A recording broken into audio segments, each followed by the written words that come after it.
এখনো কোন এমপি যায়নি, তাও তো পরিকল্পনা করে দিয়ে আসছে যে ওই এমপির সাথে কথা বলে ব্রিজটা করে দেওয়া যায় কিনা যত দ্রুত সম্ভব। ভালো আছেন? সালামু আলাইকুম। বাজারে খালি দুটো দোকান। ভালো আছে?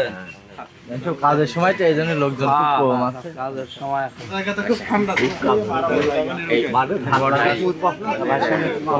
এটা কি এই যে চালটা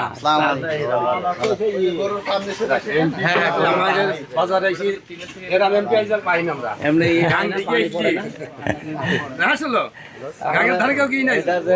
এখনো কোন এমপি যায়নি, তাও তো পরিকল্পনা করে দিয়ে আসছে যে ওই এমপির সাথে কথা বলে ব্রিজটা করে দেওয়া